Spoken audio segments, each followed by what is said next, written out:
දැක්කද? මේ ගැලවිලා ගියා. වැටුණා එහෙමනම් ඔළුවට වැටෙන්නේ. Hello guys. අද මේ මට උඩන් තියෙන දවසක්. අද මගේ වාහනේ පොඩි රිපෙයාර් එකක් තියෙනවා. මේ කරන්න යන්න කියලා බැලුවේ. ඔයාලට ඇහෙනවද දන්නේ නැහැ මේ හුලං හින්දා. රිපෙයාර් එකක් කියන්නේ මේ පොඩි කේස් එකක් තියෙන මේ ලයිට් වල ඉස්සරහ ලයිට් එකේ එක පැත්තක පාකින් ලයිට් වැඩ කරන්නේ නැහැ කියලා මට දැන් මීටර වුණා. මේ පැත්තේ ලයිට් එක මට ඔයාලට පේනවද දන්නේ නැහැ. එළියේ ඉන්න මේ ලයිට් එක වැඩ මේ පැත්තක වැඩ කරන්නේ නැහැ.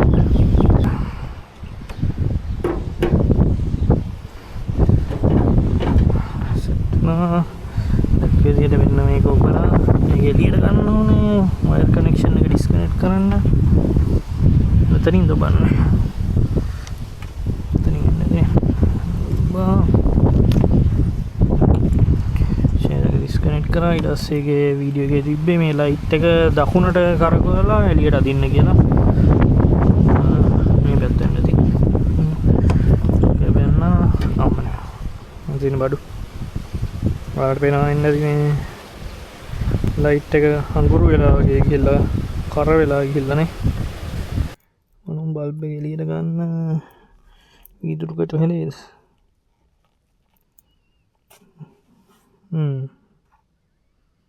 බඩු ආවා. මේ කැලලත් එක රත් වෙලා වගේ මොකක් හරි කේස් එකක් වෙලා තියෙන්නේ. කොහොමද අපි බලන්න මේක වැඩද කියලා. මට මතක විදිහට මම එක සැරයක් ඔය මේ ටේල් ලයිට් එකක් අපේ මගේගේ වාහනේ පිච්චිලා තිබිලා ටේල් ලයිට් එක රිප්ලේස් කරා. ඒකට ගෙනාව බල්බ් එක තිබ්බා. ඒක මේකට සෙට් වෙයිද දන්නේ නැහැ. රැප් එකකින් ගත්තේ 12 මේක 12 වෝල්ට් 5 වෝට්.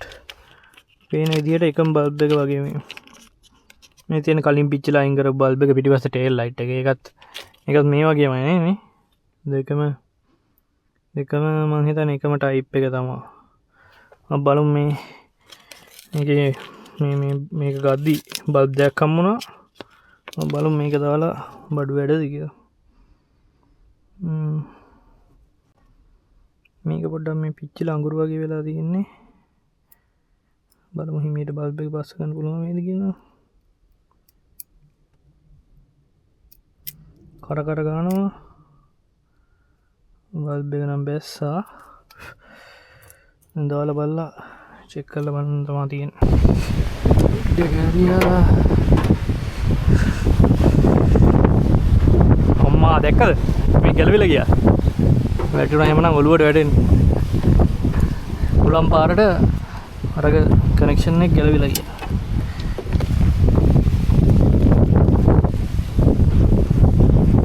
මට වෙනවා ඉතින් ඒ බල්බ්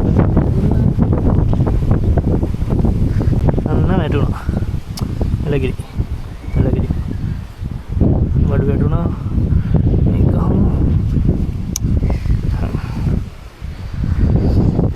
එලගිරි වැඩේ මං හිතන්නේ සාර්ථකයි. අපි ආයෙ බලමු ලයිට් එක දාලා. ආයෙ බලමු.